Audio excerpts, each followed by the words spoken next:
അസ്സലാമു അലൈക്കും വറഹ്മത്തുള്ളാഹി വബറകാതുഹു. അൽഹംദുലില്ലാഹ് നഹ്മദുഹു വനസ്തഈനുഹു വനസ്തഗ്ഫിറുഹു വനതവക്കലു അലൈഹി വനഊദു ബില്ലാഹി മിൻ ശുറൂരി അൻഫുസിനാ വമിൻ സയ്യിആതി അഅ്മാലിനാ.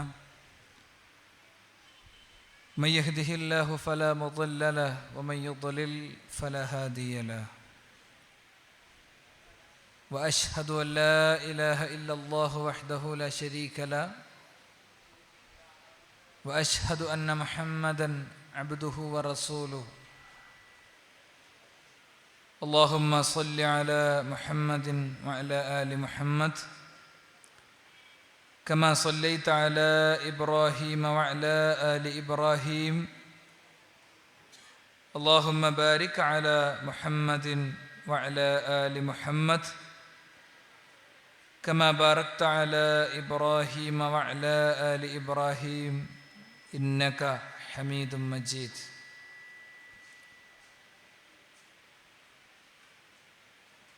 أعوذ بالله من الشيطان الرجيم. بسم الله الرحمن الرحيم.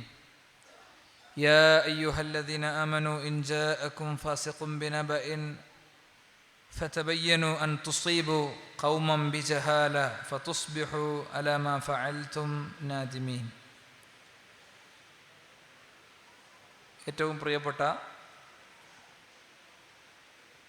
സഹോദരങ്ങളെ, സുഹൃത്തുക്കളെ, സഹപ്രവർത്തകരെ,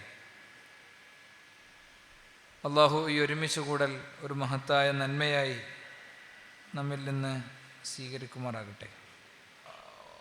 സാധാരണഗതിയിൽ നിന്ന് വ്യത്യസ്തമായി ഉള്ളൊരു വിഷയമാണ് ഫോണും സോഷ്യൽ മീഡിയയും എന്നതാണ് നമ്മളിന്ന് ചർച്ചയ്ക്കു വേണ്ടി തിരഞ്ഞെടുത്തിട്ടുള്ളത്. ഒരു 10 കൊല്ലം മുമ്പ് അല്ലെങ്കിൽ 15 കൊല്ലം മുമ്പ് ഫോൺ ആദ്യമായി കയ്യിൽ കിട്ടുന്ന ദിവസം ഫോണിനെക്കുറിച്ചും സോഷ്യൽ മീഡിയയെക്കുറിച്ചും ഒരു ക്ലാസ് എടുക്കേണ്ടി വരും എന്ന് നമ്മളാരും എന്ത് ചെയ്തിട്ടില്ല, വിചാരിച്ചിട്ടില്ല. കയ്യിലുള്ള ഫോണിനെക്കുറിച്ച് ഖുതുബയിലും ചർച്ചയിലും സെമിനാറിലും ഒക്കെ ഒരു ക്ലാസ് എടുക്കുക. ഫോൺ എങ്ങനെയൊക്കെ നമ്മളെ നരകത്തേക്ക് എത്തിക്കും, ഫോൺ നമ്മളെ എങ്ങനെയൊക്കെ സ്വർഗത്തിലേക്ക് എത്തിക്കും, ഫോൺ അനുബന്ധ സംവിധാനങ്ങൾ, സാമൂഹ്യ മാധ്യമങ്ങൾ, അതേതെല്ലാം നിലക്ക് ഉപയോഗപ്പെടുത്താൻ കഴിയും, ഉപകാരപ്പെടുത്താൻ കഴിയും, ഇതൊന്നും ചർച്ച ചെയ്യേണ്ടി വരും എന്ന് യഥാർത്ഥത്തിൽ നമ്മൾ വിചാരിച്ചിട്ടില്ല. ഇന്ന് സമൂഹത്തിൽ നിലനിൽക്കുന്ന എന്ത് അധാർമിക പ്രവണതകളുണ്ടോ ആ അധാർമിക പ്രവണതകളുടെ എല്ലാം ആരംഭം അല്ലെങ്കിൽ അത് ഭ്രൂണം പ്രാപിക്കുന്നത് ഫോണിൽ നിന്നും സോഷ്യൽ മീഡിയയിൽ നിന്നുമാണ്. നാട്ടിൽ നടക്കുന്ന ഒളിച്ചോട്ടങ്ങൾ, നാട്ടിൽ നടക്കുന്ന കൊലപാതകങ്ങൾ, നാട്ടിൽ നടന്നുകൊണ്ടിരിക്കുന്ന അധാർമിക പ്രവണതകൾ ഏതെടുത്താലും അതിൻ്റെ തുടക്കം അവിടെ നിന്ന് തന്നെയാണ്. 1957 അമേരിക്ക അതിൻ്റെ പ്രതിരോധ ആവശ്യങ്ങൾക്ക് വേണ്ടിയാണ് ഇൻ്റർനെറ്റ് എന്ന സംവിധാനം യഥാർത്ഥത്തിൽ ജന്മമെടുത്തത്. വളരെ വേഗത്തിൽ അതിന് സ്വീകാര്യത ലഭിച്ചു. 2ാം ലോക മഹായുദ്ധത്തിൻ്റെ സന്ദർഭത്തിൽ സൈന്യങ്ങൾക്ക് അവരുടെ കമ്മ്യൂണിക്കേഷന് വേണ്ടി, സൈന്യങ്ങൾക്ക് അവരുടെ ആശയങ്ങൾ പരസ്പരം കമ്മ്യൂണിക്കേറ്റ് ചെയ്യാൻ വേണ്ടി ഉപയോഗിച്ച സംവിധാനമാണ് ഇൻ്റർനെറ്റ് എന്ന് പറയുന്നത്. ആ ഇൻ്റർനെറ്റ് അത് മനുഷ്യൻ്റെ എല്ലാവിധ അതിർത്തികളെയും ഭേദിക്കുന്ന, എല്ലാവിധ അതിർത്തികളെയും പരിപൂർണമായും ഭേദിക്കുന്ന ഒരു സംവിധാനമായി ഇന്ന് വളർന്നു കഴിഞ്ഞിട്ടുണ്ട്. കഴിഞ്ഞ ദിവസത്തെ ഏറ്റവും അടുത്ത കാലത്തെ ഒരു അനുഭവം പറഞ്ഞുകൊണ്ട് ഞാൻ എൻ്റെ വിഷയത്തിലേക്ക് പ്രവേശിക്കണം. നിസ്വ നെസ്റിൻ എന്ന മറ്റോ പേരുള്ള, പേര് തെറ്റാനുള്ള ചെറിയൊരു സാധ്യത ഞാൻ കാണുന്നുണ്ട്, ഒരു ഫേസ്ബുക്ക് ID കഴിഞ്ഞ 2-3 വർഷങ്ങൾക്ക് മുമ്പ് ഫേസ്ബുക്കിൽ ഞാനൊക്കെ ആ നിസ്വ നെസ്റിൻ എന്ന് പറയുന്ന പെൺകുട്ടിൻ്റെ ഫ്രണ്ട് ലിസ്റ്റിലുള്ള ആളാണ്. അപ്പോൾ അവൾ സംസാരിച്ചത് മുഴുവൻ നന്മകളായിരുന്നു എന്ന് പറഞ്ഞാൽ വളരെ ആർക്കും ഭയങ്കര ഇൻസ്പിറേഷൻ ഉണ്ടാക്കുന്ന, ഭയങ്കര ആവേശം ഉണ്ടാക്കുന്ന കാര്യമാണ് അവൾ സംസാരിച്ചതൊക്കെ. അവളെ കുടുംബത്തെക്കുറിച്ച് അവൾ പറഞ്ഞുകൊണ്ടിരുന്നു. അമ്മായി, മൂത്തമ്മ, എളാപ്പ, ഇളയമ്മ, വാപ്പ, വല്ലിപ്പ, കുടുംബത്തിലെ ഓരോരുത്തരെ ഇടയ്ക്കിങ്ങനെ മരിക്കും. അപ്പോൾ അതിനെ സംബന്ധിച്ച് അവളെ കമൻറ്റ് വരും. കുടുംബത്തിലെ വേറെ ചിലർ കല്യാണം ഉണ്ടാകും, അപ്പം അതിനെ സംബന്ധിച്ച് ഇങ്ങനെ കമൻറ്റ് വരും. അവളൊരു കമൻ്റ് ഇട്ടാൽ ആ കമൻറ്റിന് എല്ലാവരും ലൈക്ക് ചെയ്യും. കാരണം അങ്ങനത്തെ വർത്താനാണ് പറയാം. അത്ര ഷാർപ്പായിരിക്കും സംസാരങ്ങളൊക്കെ. ഏകദേശം ഒരു 8-9 മാസങ്ങൾക്ക് മുമ്പ് ഒരു കമൻറ്റ് വന്നു, അവൾ രോഗിയാണ്, ക്യാൻസർ ബാധിതയാണെന്നാണ് വന്ന കമൻറ്റ്. ക്യാൻസർ ബാധിതയായ ആ പെൺകുട്ടിക്ക് വേണ്ടി അവളുടെ എല്ലാ ഫ്രണ്ട്സും ആത്മാർത്ഥമായി പ്രാർത്ഥിച്ചു. നമ്മളൊക്കെ പ്രാർത്ഥിച്ചു, ഞാനൊക്കെ വളരെ ആത്മാർത്ഥമായി പ്രാർത്ഥിച്ചു. കാരണം എൻ്റെ കുടുംബത്തിലും എൻ്റെ വീട്ടിലും എനിക്ക് ആ രോഗത്തിൻ്റെ ഒരു തീഷ്ണതയും തീവ്രതയും വളരെ വ്യക്തിപരമായി അറിഞ്ഞ ഒരാളെന്നുള്ള നിലക്ക് ഫേസ്ബുക്കിൽ അത് കണ്ടപ്പോൾ തന്നെ എന്ത് ചെയ്തു, അതിൻ്റെ താഴെ ഒരുപാട് ആളുകൾ കമൻ്റ് ഇട്ടു. നമ്മളൊക്കെ മനസ്സുകൊണ്ട് ആത്മാർത്ഥമായി പ്രാർത്ഥിച്ചു. അങ്ങനെ ഒരു ദിവസം അവളുടെ കമൻറ്റ് വരികയാണ്, ഭയങ്കര വൈകാരികമായ തീവ്രമായ രോഗം മൂർധന്യതയിലെത്തുമ്പോൾ ഉള്ള കമൻസാണ്. ഇനി എനിക്ക് അധികം മണിക്കൂറുകൾ ഉണ്ടാവുകയില്ല എന്ന് ഞാൻ വിചാരിക്കുന്നു. എല്ലാ ഫ്രണ്ട്സിനോടും യാത്ര ചോദിക്കുകയാണ്. മണിക്കൂറുകൾ കഴിഞ്ഞപ്പോൾ വേറെ ഒരാൾ പോസ്റ്റ് ചെയ്തു, നിസ്വ അവൾ ലോകത്തോട് യാത്ര പറഞ്ഞു, ഇനി അവളില്ല. ഇപ്പോൾ ഫേസ്ബുക്കിൽ ശരിക്കു പറഞ്ഞാൽ ഭയങ്കരമായ ഒരു ദുഃഖസാന്ദ്രമായ അവസ്ഥയായിരുന്നു. അങ്ങനെ അവളുടെ മയ്യത്ത് നേരിട്ട് പോയി നിസ്കരിക്കാൻ കഴിയാത്ത പലരും വിദേശ രാജ്യത്തൊക്കെ റൂമിലൊക്കെ മയ്യത്ത് നിസ്കരിച്ചു. കഥയുടെ 2ാം ഭാഗം ഇനിയാണ് തുടങ്ങുന്നത്. അങ്ങനെ ഒരു പെൺകുട്ടി ലോകത്ത് ജീവിച്ചിരുന്നിട്ടില്ല എന്നാണ്. അങ്ങനെ ഒരു പെൺകുട്ടി ലോകത്ത് ജീവിച്ചിരുന്നിട്ടില്ല. അവക്ക് എളാപ്പി മൂത്താപ്പി ഇളയമി ഒന്നുമില്ല. അപ്പൊ ഇതിൽ ചില മരണത്തെ സംബന്ധിച്ച് മയ്യത്ത് നിസ്കരിക്കാനുള്ള പ്ലേസ് ട്രേസ് ചെയ്യാൻ വേണ്ടി ചില ആളുകൾ നടത്തിയ ശ്രമത്തിലാണ് ആദ്യമായിട്ട് ഇതിൽ ചില ചതികളുണ്ട് എന്നും ഇതൊരു ചെറുപ്പക്കാരൻ ഒപ്പിക്കണ പണിയാണെന്നോ വേണ്ടാത്ത ഒന്നും പറഞ്ഞിട്ടില്ല, വേണ്ടാത്ത അധാർമികമായി ഒന്നും ചെയ്തിട്ടില്ല. പക്ഷേ ഒരു സെൻസിറ്റീവ് പോയിന്റിൽ ഒരു വൈകാരിക അവസ്ഥയിൽ കാര്യങ്ങൾ എങ്ങനെ നിർത്തിയിട്ട് കുറേ ആളുകളെ ചുറ്റും നിർത്തി തനിക്ക് പറയാനുള്ളതൊക്കെ പറയാനും കേൾക്കാനുള്ളതൊക്കെ കേൾപ്പിക്കാനും അനിസ്ലാമികമായി ഒന്നും പറഞ്ഞിട്ടില്ല, ശിർക്ക് പറഞ്ഞിട്ടില്ല, ഒന്നും പറഞ്ഞിട്ടില്ല. പക്ഷേ എന്താ പറയാ, 100 കണക്കിന് 1000 ആളുകളെ ഒന്നിച്ച് വിഡ്ഢികളാക്കുന്ന മൊയന്താക്കുക എന്ന് പറയില്ല നമ്മൾ, ശരിക്കും ആ മൊയന്താക്കുന്ന പരിപാടിയാണ് നടന്നത്. നമ്മളൊക്കെ മൊയന്തായിട്ടുണ്ട് വളരെ ആത്മാർത്ഥമായിട്ട് എല്ലാവരും, ഞാനടക്കം നമ്മളെല്ലാവരും മൊയന്തായിട്ടുണ്ടാവും. അപ്പോൾ അവസാനം ഈ സംഗതി പോസ്റ്റ് ചെയ്യാണ്. ആരാ പോസ്റ്റ് ചെയ്യണേ? മൂപ്പരനെ പോസ്റ്റ് ചെയ്യണേ. വേറൊരു ഐഡിയയിൽ വന്നിട്ട് മൂപ്പര് പോസ്റ്റ് ചെയ്യാണ്. അപ്പോൾ ആദ്യം ഈ വിവരം അറിയിച്ച ആളോട് ചോദിക്കുമല്ലോ, ജനാസ എവിടെയാണ്, എപ്പോഴാണ്, എങ്ങനെയാണ്? അത് ചോദിക്കുമ്പോൾ കൊടുത്ത ഉത്തരങ്ങളിൽ അവ്യക്തതയാണ്. അവസാനം ഒരു ചെറുപ്പക്കാരൻ, നമ്മളൊക്കെ ഒരു സുഹൃത്ത്, അദ്ദേഹം അന്വേഷിച്ച് അങ്ങോട്ട് പോയി ഓരോന്ന് പുറത്തിട്ടു. കംപ്ലീറ്റ് വലിച്ചു പൊളിച്ച് പുറത്തിട്ടപ്പോഴാണ് മനസ്സിലാണത് അങ്ങനെ ഒരാൾ ജീവിച്ചിട്ടില്ല. ഇതാണ് സോഷ്യൽ മീഡിയ എന്ന് പറയുന്നത്. ഇവിടെ എല്ലാം നടക്കും, ഇവിടെ എന്തും നടക്കും. അതുകൊണ്ട് ഇതിൽ സംഭവിക്കുന്ന വീഴ്ചകളെക്കുറിച്ചും അബദ്ധങ്ങളെക്കുറിച്ചും അപാകതകളെക്കുറിച്ചുമാണ് നമുക്ക് ചില കാര്യങ്ങൾ ആദ്യം അന്വേഷിക്കാനും പഠിക്കാനുള്ളത്. അതിന് നമുക്കുള്ള പ്രേരകം എന്താണെന്നറിയോ? മഹാനായ ഹുദൈഫ റളിയല്ലാഹു അൻഹുവിൽ നിന്നും ഉദ്ധരിക്കുന്ന വളരെ പ്രസിദ്ധമായ ഒരു ഹദീസുണ്ട്. ഹുദൈഫ റളിയല്ലാഹു അൻഹു പറയാണ്, കാനന്നാസു യസ്അലൂന റസൂലല്ലാഹി സ്വല്ലല്ലാഹു അലൈഹി വസല്ലം അനിൽ ഖൈരി. ജനങ്ങൾ പ്രവാചക തിരുമേനി സ്വല്ലല്ലാഹു അലൈഹി വസല്ലമ തങ്ങളോട് ഖൈറിനെ കുറിച്ചാണ് ചോദിച്ചിരുന്നത്. നബിയെ, ഏറ്റവും നല്ല സ്വതക്ക ഏതാണ് നബിയെ? ഏറ്റവും നല്ല പ്രാർത്ഥനയ്ക്ക് പറ്റിയ സമയം ഏതാണ് നബിയെ? ഏറ്റവും നല്ല ദിക്ർ ഏതാണ് നബിയെ? ഏറ്റവും നല്ല പുണ്യം ഏതാണ് നബിയെ എന്നാണ് ചോദിച്ചുകൊണ്ടിരുന്നത്, അവർക്കത് നടപ്പിലാക്കാൻ വേണ്ടി. വകുൻതു അസ്അലുഹു അനിശ്ശരി. ഞാനാണെങ്കിൽ നബി കരീം സല്ലല്ലാഹു അലൈഹി വസല്ലം തങ്ങളോട് ചോദിച്ചിരുന്നത് ഷർറിനെ കുറിച്ചാണ്, തിന്മയെക്കുറിച്ചാണ്. ഏതാണ് നബിയെ തിന്മ? ഏതാണ് നബിയെ കുഴപ്പം? ഏറ്റവും വലിയ തെറ്റെന്താണ് നബിയെ? മാതാപിതാക്കളോട് ചെയ്യുന്ന ഏറ്റവും വലിയ കുറ്റം എന്താണ് നബിയെ? സ്വകാര്യ ജീവിതത്തിൽ ഏറ്റവും വലിയ തെറ്റെന്താണ് നബിയെ? നമസ്കാരത്തിലെ പിഴവുകൾ എന്തൊക്കെയാണ് നബിയെ? ഇതായിരുന്നു ഞാൻ ചോദിച്ചത്. എന്താ കാരണം? മഖാഫത അൻ യുദ്രിക്കിനി, എന്നെ ആ തെറ്റ് പിടികൂടുമോ എന്ന് ഞാൻ പേടിച്ചു. അപ്പം തെറ്റെന്താണെന്ന് പഠിച്ചു വെച്ചാൽ ആ തെറ്റിൽ പിന്നെ പോയി ചാടൂലല്ലോ എന്ന് ഞാൻ ചിന്തിച്ചു. അതായിരുന്നു ഞാൻ ചെയ്തിരുന്നത് എന്ന് മഹാനായ ഹുദൈഫ റളിയല്ലാഹു അൻഹു നമ്മളോട് പഠിപ്പിക്കുകയാണ്.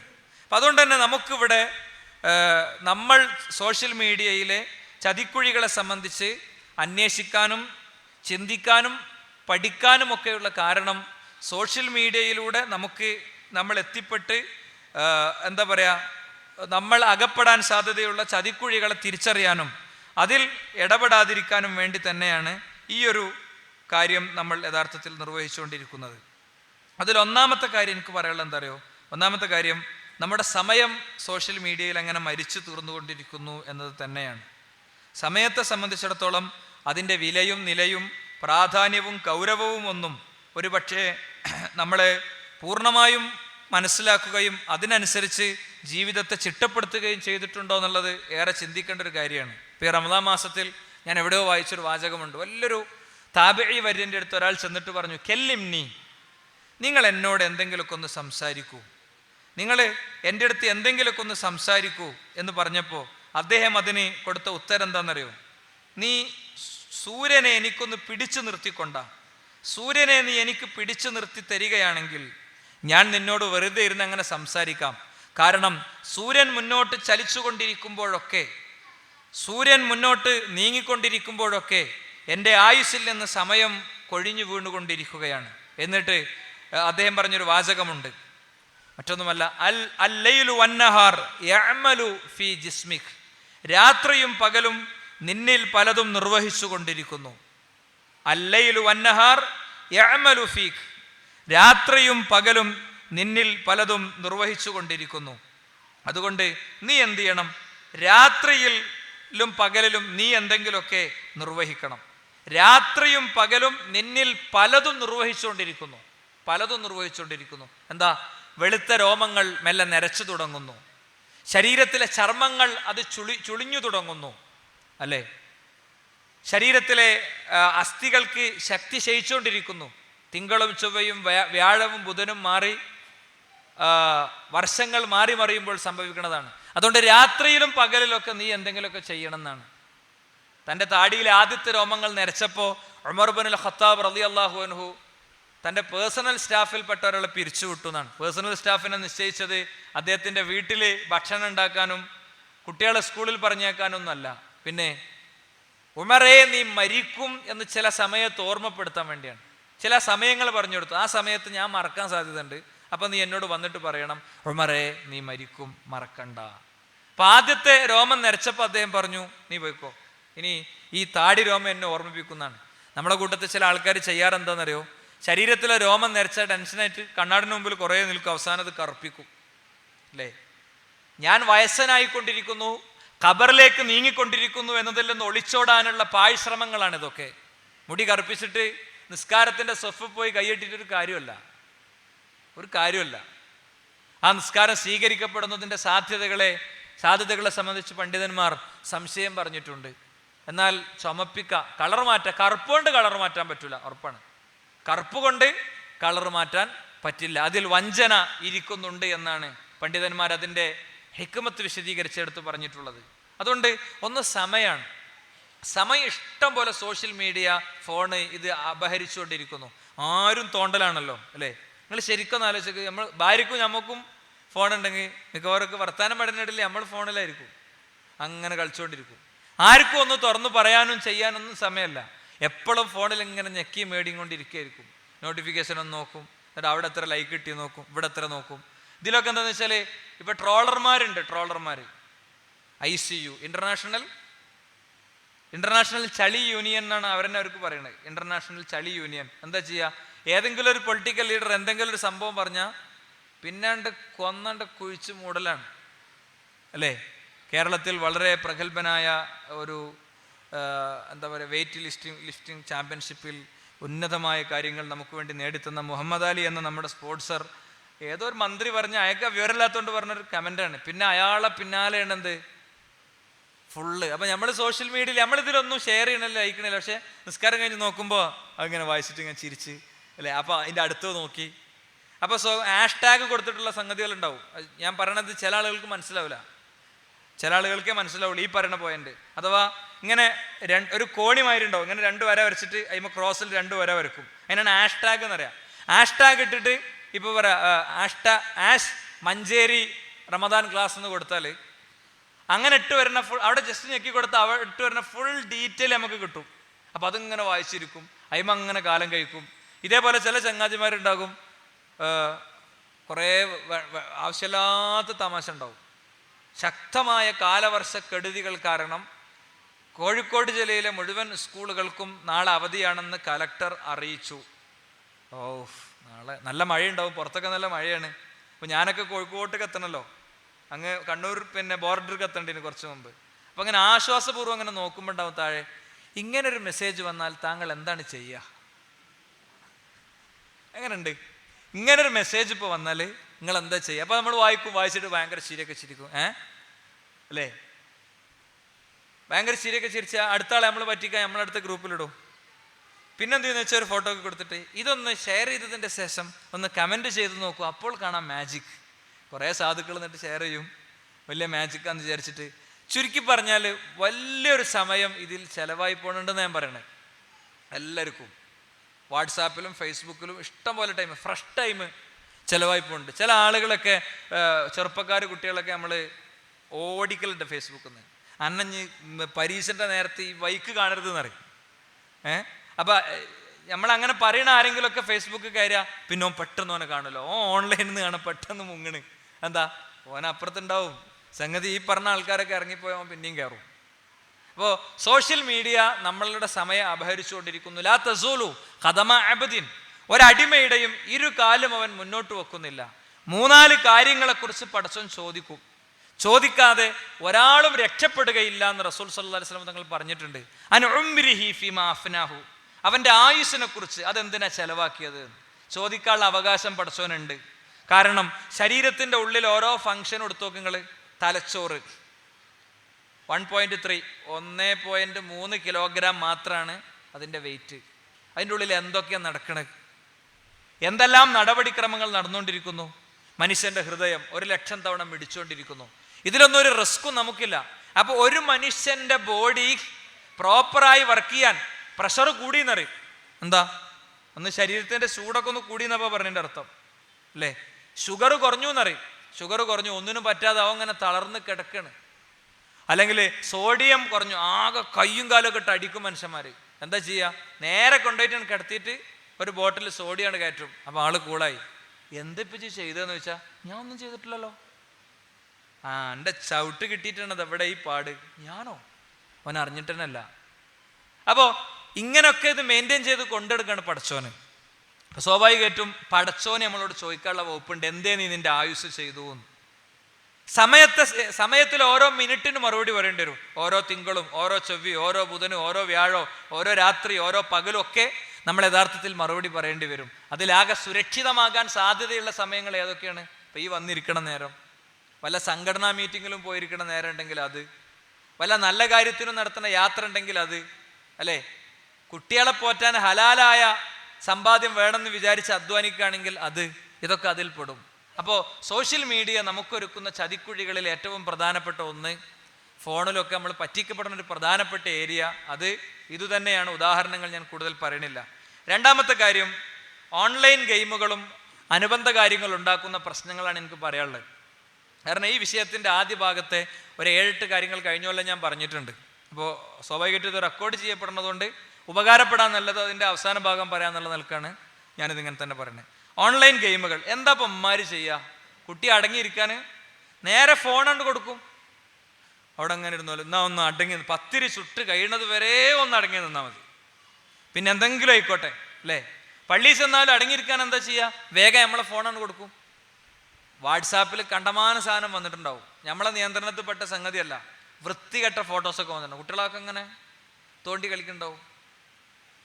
ഇതൊക്കെ കുട്ടികൾ കാണും, അല്ലേ? ഇതേപോലെ ഗെയിമും കാർട്ടൂണും ഇല്ലാത്ത കുട്ടികൾ ഭയങ്കര കുറവാണ്. വളരെ ദീനീ രംഗത്ത് സജീവരായ ആഴത്തിൽ മതപഠനം നടത്തിയ ആളുകൾക്ക് പോലും ചിലപ്പോൾ ഈ ഒരു ഏരിയയിൽ അവരുടെ എന്താ പറയുക സാങ്കേതിക രംഗത്തെ വിജ്ഞാനക്കുറവുകൊണ്ട് പല അബദ്ധങ്ങളും സംഭവിക്കാറുണ്ട്. ഗെയിമും ഓൺലൈൻ സംവിധാനങ്ങളും സൃഷ്ടിക്കുന്ന പ്രശ്നങ്ങളാണ് ഞാൻ പറയുന്നത്. 5-6 പ്രശ്നങ്ങൾ ഞാൻ പറയാം. 5-6 പ്രശ്നമൊന്നുമല്ല ഉള്ളത്, ഞാനൊരു സമയത്തിൽ പരിമിതപ്പെടുത്തി പറയാം. ഒന്ന്, കുട്ടീൻ്റെ തലച്ചോറിനെ അത് ശക്തമായിട്ട് ബാധിക്കും. കാർട്ടൂണുകൾ കാണുന്നുണ്ട്, ഗെയിം കളിക്കുന്നുണ്ട്, എന്നാലും കുട്ടീൻ്റെ തലച്ചോറിന് അത് ശക്തമായി ബാധിക്കും. എങ്ങനെ ബാധിക്കുക എന്ന് വെച്ചാൽ, ഇപ്പോൾ 1 ലിറ്റർ കൊള്ളുന്ന ഒരു പാത്രത്തിൽ 1.5 ലിറ്റർ കൊള്ളുമോ? ഇല്ലയെന്ന് പറഞ്ഞാൽ ഇല്ല, കൊള്ളൂല. 1.5 ലിറ്റർ കൊള്ളൂല. 1 ലിറ്ററിൻ്റെ പുറത്ത് ഒരു തുള്ളിയും കൂടിയും കൊള്ളൂല, അത് പുറത്തായിരിക്കും എന്ന് പറയുന്നത് പോലെ മനുഷ്യൻ്റെ ഏത് അവയവങ്ങൾക്കും ഒരു പരിമിതിയുണ്ട്, കഴിവിൻ്റെ ഒരു പരിമിതി ഉണ്ട്. എൻ്റെ കണ്ണിന് കാണാവുന്ന ദൂരത്തിൻ്റെ ഒരു പരിമിതി ഉണ്ട്, കണ്ണട വെച്ചിട്ടും കണ്ണട വെക്കാതെയും. എൻ്റെ കൈ കൊണ്ട് എനിക്ക് പിടിക്കാവുന്നതിൻ്റെ ഒരു പരിമിതി ഉണ്ട്. ഇതിങ്ങനെ പൊക്കണിൽ എനിക്ക് പരിമിതി ഉണ്ട്. ചിലപ്പോൾ ഒരാൾക്ക് ഇത് സിമ്പിളായിട്ട് പൊക്കാൻ പറ്റും. കയ്യിനും കാലിനും കണ്ണിനും ഒക്കെ ഉള്ള അതേ പരിമിതി തലച്ചോറിനും ഉണ്ട്. മെമ്മറി എന്നുള്ള നിലക്ക് പടച്ചോൻ ഒരുക്കി വെച്ചത് ഒരു പ്രത്യേക സ്പേസാണ്. ആ സ്പേസിൽ എന്തെങ്കിലും കാര്യം ചെന്ന് അടിഞ്ഞ് അതവിടെ ഉണ്ടാവും. നമുക്ക് ഡിലീറ്റ് ചെയ്യാൻ കഴിയില്ല. കൺട്രോള് എ കൊടുത്തിട്ട് ഒരിക്കലും ഡിലീറ്റ് ചെയ്യാൻ പറ്റില്ല. പറ്റുമോ? തലച്ചോറിൻ്റെ ഉള്ളിൽ ശരി ഒരു കാര്യം ചെയ്യാം, അതൊന്നും ഡിലീറ്റ് ചെയ്ത് കളയാം, കഴിയില്ല. അതവിടെ കിടക്കും. ഒരു മെമ്മറി കാർഡിൽ 1 GB മെമ്മറി കാർഡിൽ 1 GB കൊള്ളുള്ളൂ. 1 GB മാത്രമേ യഥാർത്ഥത്തിൽ കൊള്ളുള്ളൂ, അതിൻ്റെ അപ്പുറത്ത് കൊള്ളൂല. അപ്പോൾ ഒരു കുട്ടി ഗെയിം കളിക്കുമ്പോൾ, അല്ലെ നമ്മൾ ഗെയിം കളിക്കുമ്പോൾ നിങ്ങൾ ആലോചിച്ചോളി, ആദ്യ വട്ടം കളിച്ചതിലേറെ അടുത്ത തവണ കളിക്കുമ്പോൾ സ്കോർ ചെയ്യും. 100ാം തവണ കളിക്കുമ്പോൾ 1ാം തവണ കളിച്ചതിലേറെ സ്കോർ ചെയ്തിട്ടുണ്ട്. അതിൻ്റെ കാരണം എന്താ? അതിൻ്റെ കാരണം ആ ഗെയിമും അവനും തമ്മിൽ അത്ര പരിചയത്തിലായി എന്ന് പറഞ്ഞാൽ ആ ഗെയിമിലെ ഓരോ വഴികളും റൂട്ടും ഒക്കെ അവൻ്റെ തലയിൽ സ്റ്റോർ ചെയ്യപ്പെട്ടു. ഇങ്ങനെ പോകുമ്പോൾ അവിടെ ഹമ്പുണ്ട്, അവൻ നേരത്തെ അറിയാം. അത് കഴിഞ്ഞ് ഒരു ബിൽഡിംഗ് ഉണ്ട്, അത് നേരത്തെ അറിയാം. അവിടുന്ന് തോക്കേറ്റ് ഒരാൾ ചാടും, അതവന് നേരത്തെ അറിയാം. ഒരിക്കലും ജീവിതത്തിൽ ഗെയിം കളിക്കാത്ത ആൾക്കാരൊന്ന് കൈവെക്കുക. ജീവിതത്തിൽ ഇത്രയും കാലം ഗെയിമിൻ്റെ ബട്ടൺ ഞെക്കുക പോലും ചെയ്യാത്ത ആൾക്കാർ. പറയേണ്ട വിഷയം തന്നെയാണ് താത്തിക്കൊളി. ഞാനത് പറയാം. എനിക്കൊരു ചെറിയ സംശയം, 1-2 ആളെ കണ്ടപ്പോൾ പറയേണ്ടതാണോ അല്ലേ? പിന്നെ അടുത്ത പോയിന്റ് പോയാൽ മതിയല്ലോ, കഷ്ടപ്പെടണ്ടല്ലോ. ഈ സദസ്സ് പറയേണ്ടാത്ത കാര്യം ഇപ്പം ഞാൻ തന്നെ ഇവിടെ പറഞ്ഞ് കഷ്ടപ്പെടുന്നേ. അപ്പോൾ നമ്മൾ ഗെയിമിൽ ഞെക്കുമ്പോൾ സംഭവിക്കണം എന്താ വെച്ചാൽ തോക്കേറ്റ് വെടിച്ച് ഇങ്ങനെ ചാട്ടി ഓടിപ്പോവുകയാണ്. അപ്പോൾ ഓരോ സ്ഥലത്ത് അവിടെ റോപ്പ് വേണ്ട, അത് കഴിഞ്ഞിട്ട് ഇപ്പുറത്ത് വേറെ ഇതുണ്ട്, അവിടുന്ന് ഒരു വണ്ടി വന്ന് ഇടിക്കും, ഒക്കെ മനസ്സിലാണോണ്ട് അവൻ കട്ട് ചെയ്ത് ഇങ്ങനെ പോകും. ഫുട്ബോൾ കളിക്കുകയാണെങ്കിലോ, ഫുട്ബോളിൽ ഓരോ സമയത്തും ഇങ്ങനെ നമ്മളെ ഗ്രൗണ്ടിലത്തെ മാതിരി മാറ്റമൊന്നും വരുന്നില്ലല്ലോ. ഒരു 6-7 ടൈപ്പ് അറേഞ്ച്മെൻറ്റ്സ് സോഫ്റ്റ്വെയറിനുണ്ടാവും, അത്രേ ഉള്ളൂ. അപ്പം നമുക്ക് തോന്നുന്നത് മൊത്തം പഴയതൊന്നുമല്ല. ഇവിടെ നേരത്തെ ഈ ഭാഗത്ത് വന്നപ്പോൾ ഇവിടെ ആളുണ്ടായില്ല, ഒക്കെ ആളുണ്ടായിരുന്നു. ഇതെന്താ വെച്ചാൽ നമ്മളെ കളിക്കനുസരിച്ച് നമ്മളെ മൂവ്മെൻറ്റിനനുസരിച്ച് എന്തെന്ന് വെച്ചാൽ സോഫ്റ്റ്വെയർ അത് ക്ലിയർ ചെയ്യും. അപ്പോൾ ഇതൊക്കെ കുട്ടീൻ്റെ തലയിൽ ഇങ്ങനെ അടിയും, മൊത്തം അടിയും. ജോഗ്രഫി കയറിൻ്റെ അടുത്ത് കയറും, മാത്സ് കയറിൻ്റെ അടുത്ത് അത് കയറും, വാഹനത്തിൽ കയറുമ്പോൾ ചെല്ലേണ്ട ദിക്കർ കയറിൻ്റെ അടുത്ത് അത് കയറും, മാതാപിതാക്കളോടുള്ള ബാധ്യത എന്നുള്ള ആരിഫ് ബിൻ സലീമിൻ്റെ ക്ലാസ് കയറിൻ്റെ അടുത്ത് ഓൾറെഡി മറ്റേ ഗെയിമത്തെ സാധനം കയറിയിട്ടുണ്ടാവും. പിന്നെ വല്ല കാര്യമുണ്ടോ? അപ്പോൾ ടോട്ടലി മെമ്മറി ഹാങ് ആണ്, പ്രശ്നം ഉണ്ടാവും. കുട്ടി ഫുള്ള് ഇങ്ങനത്തെ ഒരു ലോകത്തായിരിക്കും യഥാർത്ഥത്തിൽ ഉണ്ടാകുക. രണ്ടാമത്തെ കാര്യം എന്താ അറിയോ? ഒന്ന് മെമ്മറി പ്രശ്നം ഞാൻ പറഞ്ഞു, അതിൻ്റെ ഒരു കണ്ടന്റ് എന്ന് ബാക്കിങ്ങൾ ഉൾക്കൊള്ളുക. തലച്ചോറ് നിറയും, അത് ഡിലീറ്റ് ചെയ്യാൻ നമുക്ക് പറ്റൂല. സ്വാഭാവികമായും മറന്നുപോയാൽ ഓക്കെ, പക്ഷേ ഇത്തരം കാര്യങ്ങൾ സ്വാഭാവികമായും മറക്കാനുള്ള സാധ്യതകൾ ഭയങ്കര കുറവാണ്. രണ്ടാമത്തെ കാര്യം, മനസ്സ് കുറ്റകൃത്യങ്ങളോട് താതാത്മ്യം പ്രാപിക്കുന്നു എന്നുള്ളതാണ്.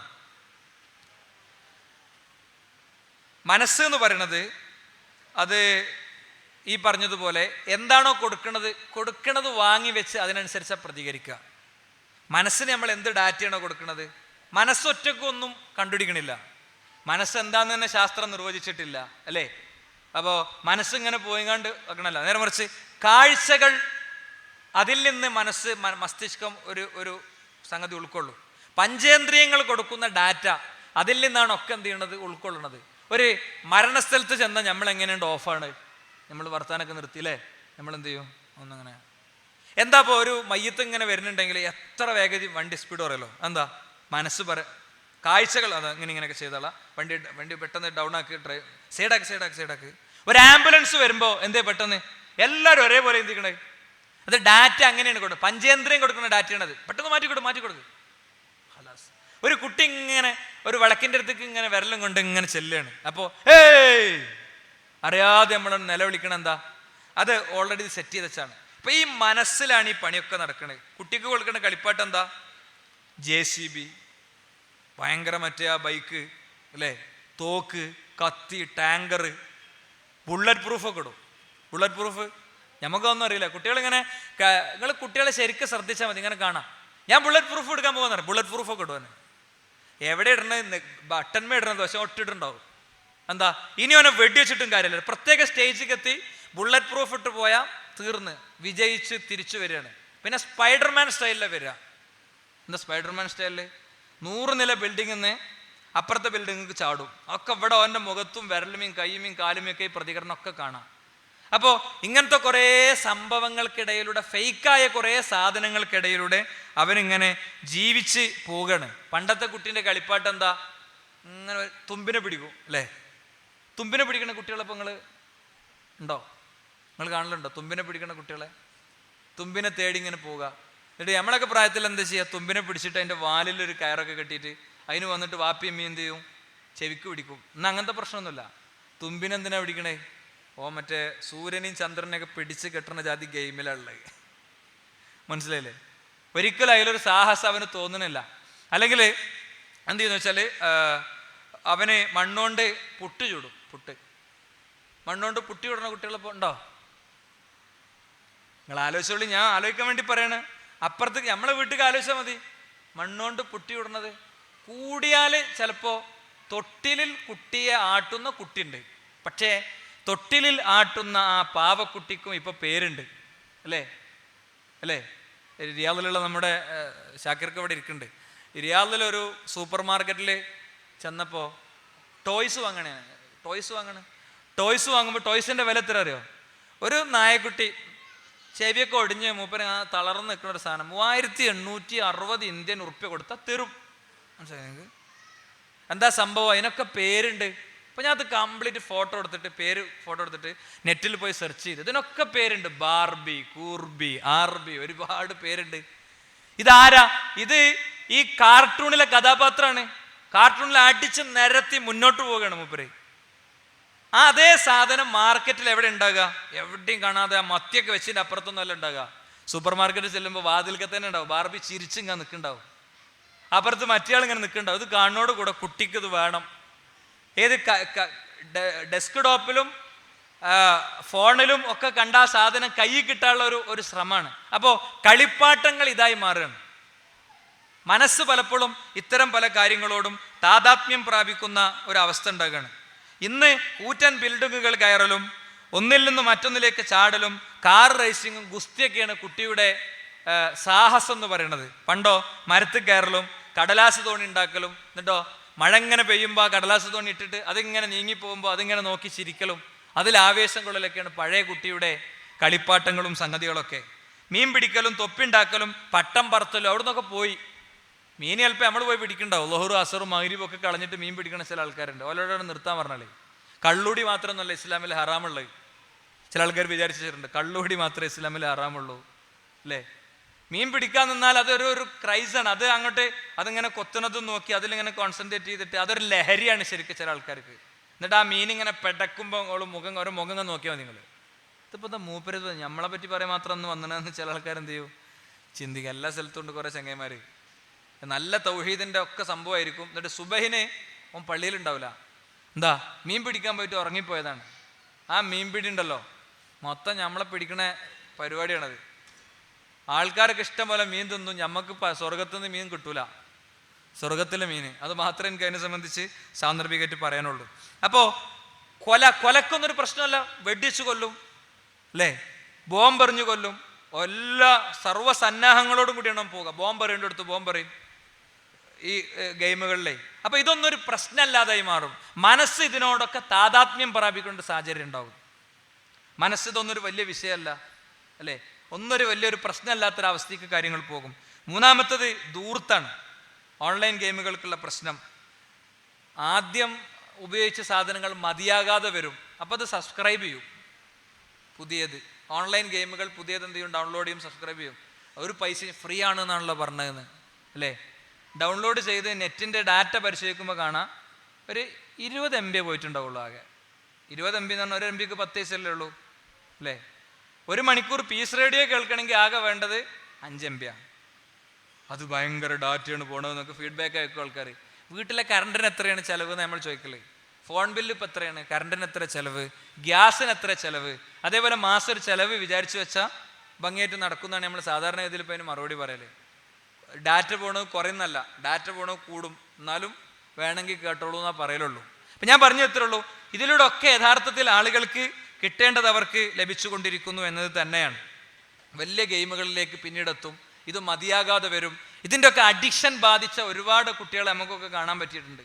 ഇതിൻ്റെയൊക്കെ അഡിക്ഷൻ സ്കൂൾ വിട്ട നേരെ സിസ്റ്റത്തേക്ക് വരുന്നത്. കമ്പ്യൂട്ടറിൽ നിന്ന് എണീക്കണില്ല. പിന്നെ കളിച്ചുകൊണ്ടേ ഇരിക്കണ്. നമ്മൾ ഒരിക്കലും വിചാരിക്കരുത് കള്ളുകുടി അല്ലെങ്കിൽ ഡ്രഗ്സ് ഇതൊക്കെ മാത്രമേ മനുഷ്യനെ അപായപ്പെടുത്തുന്ന അഡിക്ഷനുകളുള്ളൂ. ഒരിക്കലും അല്ല. കള്ളുകുടി മാത്രമല്ല അഡിക്ഷൻ എന്ന് പറയുന്നത്. എന്താ അഡിക്ഷൻ എന്ന് പറഞ്ഞാൽ ഒഴിവാക്കണം എന്നുണ്ട്, ഒഴിവാക്കാൻ പറ്റൂല, കഴിയണില്ല അങ്ങനത്തെ കാര്യങ്ങൾ. ഗെയിം അങ്ങോട്ട് കളിച്ചിട്ടില്ലെങ്കിൽ അവൻ വയലന്റ് ആകുന്നു, അവൻ കരയുന്നു, അവൻ പ്രതിഷേധിക്കുന്നു, അല്ലേ? എന്നാലോ നേരെ കയ്യിൽ ഫോൺ കൊടുക്കുന്നതോടുകൂടെ പെട്ടെന്ന് അങ്ങോട്ട് നിർത്തുന്നു. അതിൻ്റെ അർത്ഥം എന്താ? ആ കുട്ടിയിൽ അഡിക്ഷന്റെ അടയാളങ്ങൾ തുടങ്ങിയിട്ടുണ്ട് തന്നെയാണ്. ഫോണല്ലാതെ നിങ്ങൾ എന്തു കൊടുത്തോ കുട്ടി നിർത്തൂല. അതുകൊണ്ട് ഫോൺ എന്ന് പറയുന്നത് നമുക്ക് വിളിക്കാനുള്ളതും ഉപയോഗിച്ച് കഴിഞ്ഞതിൻ്റെ ശേഷം സ്വസ്ഥമായിട്ട് എവിടെയെങ്കിലും എടുത്തേക്കാനുള്ളതുമാണ്. ഇനി ഫോൺ കൊടുക്കുന്നുണ്ടോ അതിനൊരു കൃത്യമായ ടൈം വേണം. ഇന്ന സമയത്തിൻ്റെ ഉള്ളിൽ അത് ഉപയോഗിക്കാവൂ. ഓൻ വിളിക്കൊന്നുമില്ലല്ലോ, ഓനൊരു പെൺകുട്ടിനോടോ അല്ലെങ്കിൽ ഒരു ആൺകുട്ടിനോടും ആ പ്രായത്തിലൊന്നും എത്തിയിട്ടില്ലല്ലോ. ആ പ്രായത്തിൽ എത്തിയാലേ നമുക്ക് വേറെയും കുറേ വകുപ്പുണ്ട് പറഞ്ഞു മനസ്സിലാക്കി കൊടുക്കാൻ. ആ പ്രായത്തിലുള്ള മുഴുവൻ കുട്ടികൾക്കും ഫോൺ കൊടുക്കേണ്ട എന്നുള്ള അഭിപ്രായമൊന്നും നമുക്കില്ല. അത് കൊടുക്കേണ്ട ഒരു രീതി ഉണ്ട്, ആ രീതിയിൽ കൊടുക്കണം എന്ന് നമ്മൾ പറയുന്നുള്ളൂ.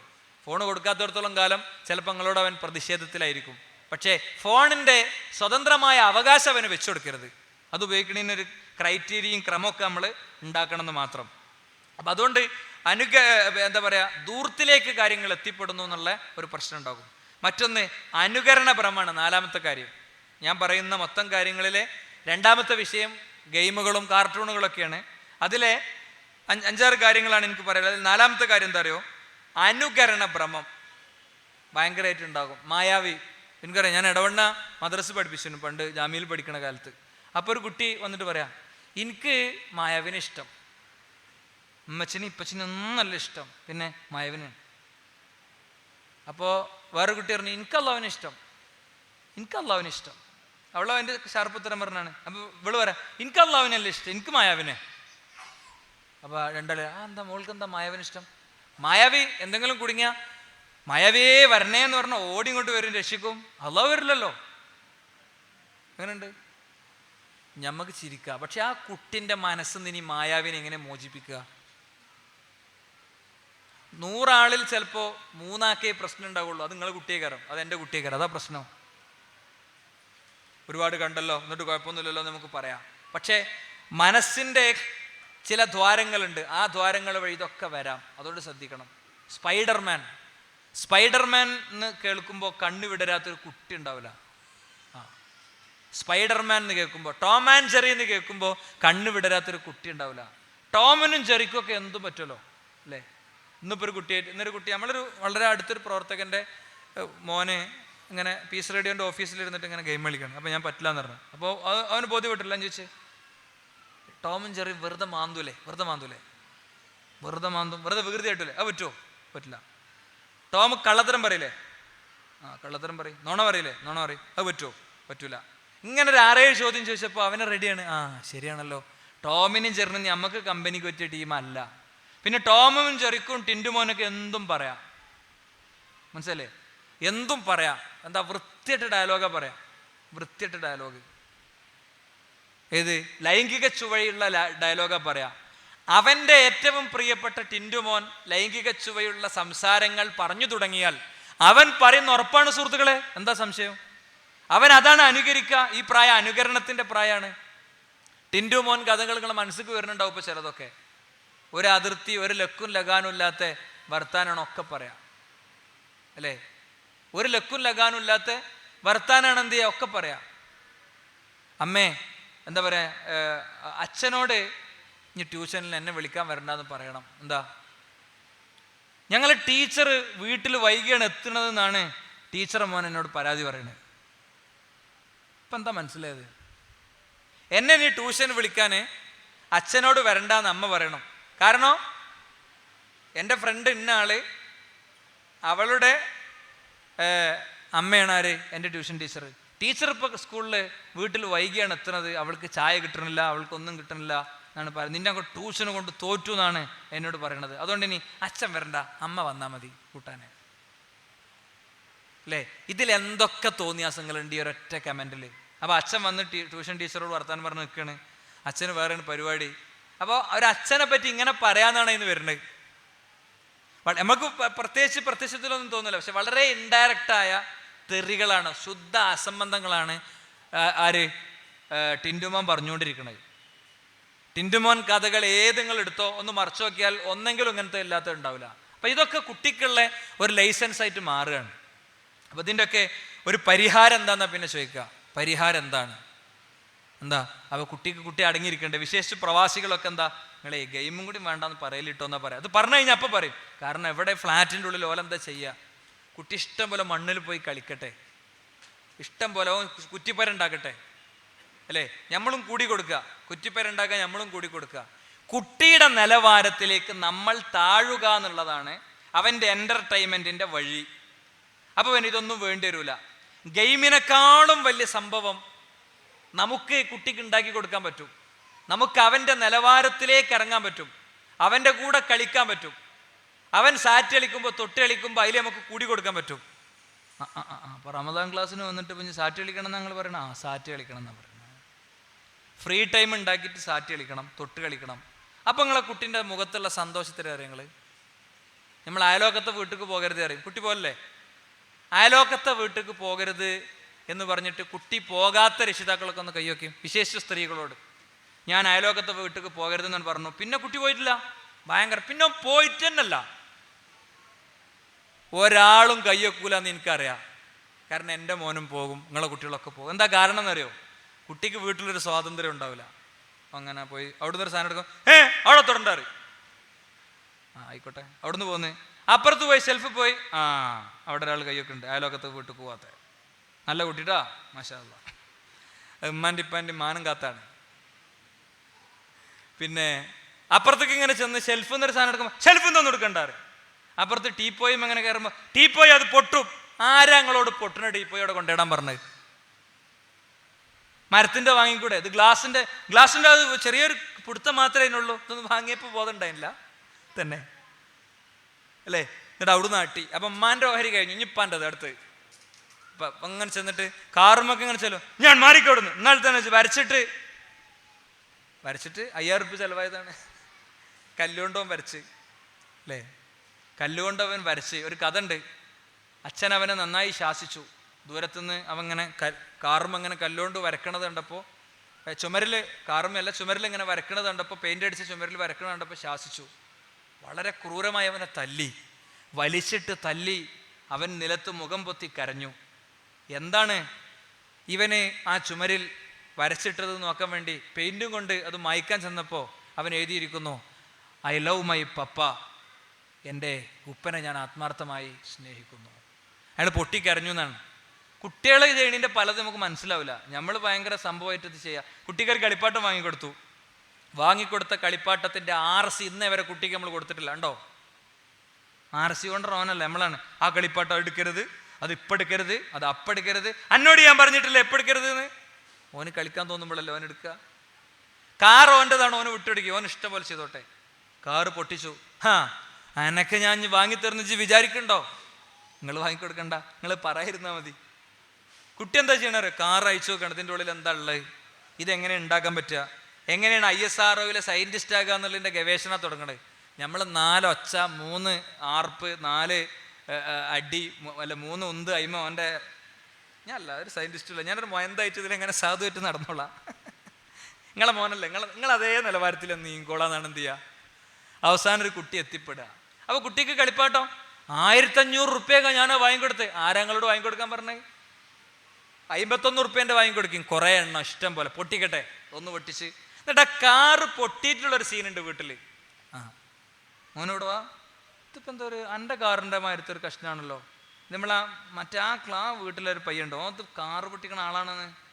ഫുള്ള് ഏത് കാറ് കൊടുത്താലും പൊട്ടിക്കളാൻ പണി. ഇവങ്ങനെ ഇരുന്ന് ഉരുകും. നീയാ പൊട്ടിച്ച്? ഓ അത് ശരി. നമ്മളിന്ന് ആ കാറിൻ്റെ പാർട്സൊക്കെ ഒന്ന് എടുത്തൊന്ന് റെഡിയാക്കി വെക്കുക. ഒരു വർക്ക്ഷോപ്പ്, നമ്മൾ പുതിയൊരു വർക്ക്ഷോപ്പ് തുടങ്ങിയിട്ടുണ്ട്. ഞാൻ നീ ഇങ്ങോട്ട് വാ, വർക്ക്ഷോപ്പ് ഒക്കെ ആ മറ്റേ സെല്ലോ ടാപ്പ് വെച്ച് ഇങ്ങനെ ഒന്ന് ഒട്ടിച്ചോക്ക്. സെല്ലോ ടാപ്പ് അങ്ങനെ കൊണ്ടുവന്ന് വരും. മാഷാ അല്ലാ, സംഭവം കലക്കിട്ടോ. ചെഞ്ഞ് കാറ് പൊട്ടിച്ചാൽ കിട്ടാൻ സാധ്യത കുറവാണ്. എന്താ എൻ്റെ അഭിപ്രായം? ആയിക്കോട്ടെ, നിങ്ങൾ വളരെ ഫ്രണ്ട്ലി കുട്ടീൻ്റെ അടുത്തേക്ക് ഒന്ന് ചെന്നോക്ക്. കുട്ടി ഇങ്ങനെ പുതിയ പുതിയ സംഭവം ഉണ്ടാക്കും. വർക്ക്ഷോപ്പ് ഓൻ തന്നെ തുടങ്ങും, അല്ലേ? പാർട്സ് കട ഓൻ തന്നെ തുടങ്ങും. ഭയങ്കര ഗവേഷണങ്ങൾ നടക്കും. വിഷയം വേറൊരു ഏരിയയിലേക്ക് പോകും. ഞാൻ ഗെയിം ഇല്ലെങ്കിൽ പിന്നെ എന്താ പരിഹാരം എന്ന് പറഞ്ഞപ്പോൾ പറഞ്ഞാണ്. കുട്ടി കുറച്ച് സ്വാതന്ത്ര്യം കൊടുത്താൽ തന്നെ ഏകദേശം പരിഹാരമായി. മനസ്സിലായില്ലേ? പുഴ അടുത്തുള്ള ഒരു 8 കിലോമീറ്റർ അപ്പുറത്തുള്ള ഒരു പുഴയിൽ ഓനെയും കൊണ്ട് കുളിക്കാൻ പോകുക, ഒരു ടയർ വാങ്ങിയിട്ട് ഒരു ട്യൂബ് വാങ്ങിയിട്ട് അതിമോനെ കിടത്തുക. ഇതൊക്കെ വാപ്പ ചെയ്യേണ്ട പണി തന്നെയാണ്. ഉമ്മാക്ക് പോയി ചെയ്യാൻ പറ്റില്ലല്ലോ. ഇതൊക്കെ വാപ്പ ചെയ്യേണ്ട തന്നെയാണ്. ഓനൊരു എൻ്റർടൈൻമെൻറ്റ് കൊടുക്കുക. അപ്പോൾ ഞായറാഴ്ച മീറ്റിംഗ് 8 മണിക്ക് കറക്റ്റ് സമയത്ത്. അതല്ല പരിപാടി. അതിനാണ് തിങ്കളും ചൊവ്വയൊക്കെ. അന്ന് സ്കൂളുണ്ട്. ഈ സ്കൂളിൽ ലീവ് പറഞ്ഞ സംഭവമുണ്ട്. അത് അയലോക്കത്തെ പെണ്ണിനെ കെട്ടിച്ച വീട്ടിൽ അവിടെ മുടികളിച്ചിലുണ്ടാകുമ്പോൾ അതിനെടുക്കാനുള്ളതല്ല, പിന്നെ നമ്മളെ ഭാര്യക്കും മക്കൾക്കൊക്കെ എടുക്കാനുള്ളത് തന്നെയാണ് ഈ ലീവ് പറയുന്ന സാധനം. അവിടെ CL എഴുതിയിട്ടുണ്ടാവും, ഒരു പ്രശ്നമല്ല. അത് എഴുതിയ പൈസ കിട്ടും, പ്രശ്നമൊന്നുമില്ല. പിന്നെ കമ്മ്യൂട്ടഡ് ലീവ്, കുറേ സാധനം ഉണ്ട്. ഇതെന്താ ചെയ്യാന്നറിയോ? അവസാനം 56 വയസ്സാകുമ്പോൾ ഒരു 6 മാസം മുമ്പ് മാഷ് സ്കൂളിൽ ലീവാണ്. എന്നിട്ടോ വീട്ടിൽ പോയിരിക്കും. അന്ന് എന്തിനാ മുപ്പരെ ശരീരം ആകെ പറ്റുക? കുഞ്ഞുമ്മോ കുട്ടി മൂത്രം ഒഴിച്ചിട്ടുണ്ട് എന്ന് പറയാൻ, വേറെ ഒന്നിനും പറ്റില്ല.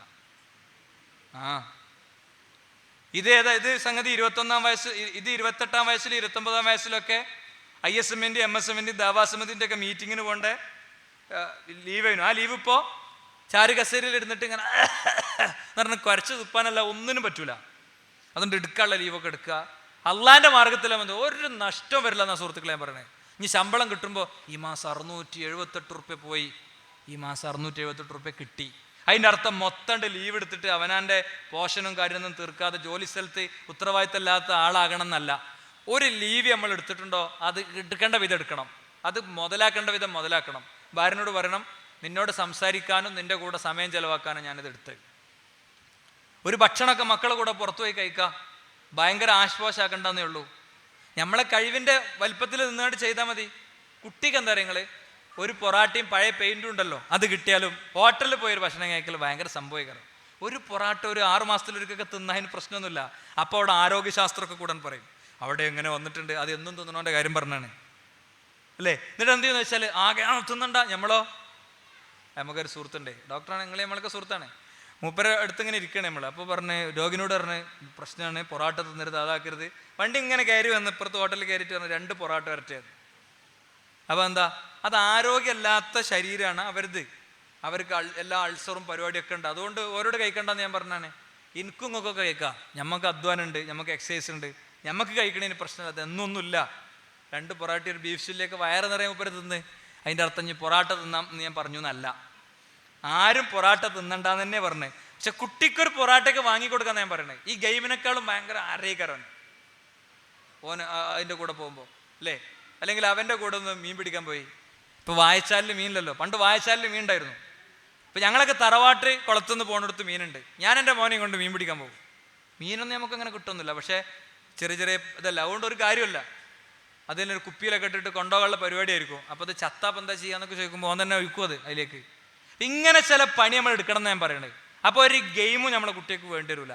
നമ്മളെ വീട് ഏറ്റവും മതിയായ വീട് തന്നെ ആയിരിക്കും. മറ്റൊന്ന്, ഓൺലൈൻ രംഗത്തുള്ള ചതിക്കുഴികളിൽ വേറെ ചതിക്കുഴി ഫോണോഗ്രാഫിയാണ്. ഫോണോഗ്രാഫി കിട്ടണമെങ്കിൽ ഇംഗ്ലീഷിലെ അക്ഷരമാല പോലും അറിയാത്തവനുള്ള പ്രതിസന്ധി അത് മനസ്സിലായി നിങ്ങൾക്ക്. വൃത്തികെട്ട യൂട്യൂബിലെ വൃത്തികെട്ട കണ്ടന്റുകൾ. ലോകത്ത് പെട്രോളിനേക്കാളും വലിയ ബിസിനസ്സാണ് ഇന്ന് ഫോണോഗ്രാഫി എന്ന് പറയുന്നത്. പെട്രോളിനേക്കാളും വലിയ ബിസിനസ്സാണ്. നിങ്ങൾ എടുത്ത് പഠിച്ചോ, ഇൻ്റർനെറ്റിൽ പോയ ഡീറ്റെയിൽസ് ചെക്ക് ചെയ്താൽ ഈ രംഗത്ത് നടക്കുന്ന വരുമാനം നമുക്ക് കറക്റ്റ് കിട്ടും. എന്താ സംഭവം? അടക്ക കച്ചവടം പോലെ, തേങ്ങ കച്ചവടം പോലത്തെ വേറൊരു ബിസിനസ്. വെളുത്ത ശരീരമുള്ള ആണും പെണ്ണും വിവസ്ത്രരായി, എന്താ പറയുക, നഗ്നത പൂർണ്ണമായും ഒഴിവാക്കി ഒരു മനുഷ്യൻ്റെ മനസ്സിൻ്റെ അവസ്ഥയെ പൂർണ്ണമായി പഠിച്ചുകൊണ്ടുള്ള ക്യാമറ മാനേജ്മെൻ്റ് ആണ് ഫോണോഗ്രാഫി എന്ന് പറയുന്നത്. ഒരിക്കലും റിയലിസ്റ്റിക് വീഡിയോസ് അല്ല അത്. റിയലിസ്റ്റിക് വീഡിയോസ് അല്ല, ഒരു യഥാർത്ഥ വീഡിയോസ് അല്ല. എന്ന് പറഞ്ഞാൽ അതിൻ്റെ അർത്ഥം എന്താണെന്ന് വെച്ചാൽ ഒരു തുണി കഴിച്ചിട്ടില്ല എന്നൊന്നുമല്ല. നേരെ മറിച്ച് നമ്മളെ കണ്ണിന് ഇമ്പമുള്ളിടത്തേക്ക് ഫോക്കസ് ആദ്യം ചെല്ലുന്നു, എന്നിട്ട് ഫോക്കസ് അവിടെ നിന്ന് പിൻവലിക്കുന്നു, നമ്മളെ ശരീരത്തിലെ നമ്മുടെ മനസ്സിനെ ഇക്കിളിപ്പെടുത്തുന്നു, വികാരപ്പെടുത്തുന്നു, അതിൻ്റെ അടിമയാക്കുന്നു. എങ്ങനെയാണെങ്കിൽ അവസാനം അങ്ങനെ കളിഞ്ഞ് തിരിഞ്ഞ് അവിടെ എത്തും. പോണോഗ്രാഫി അതാണ്.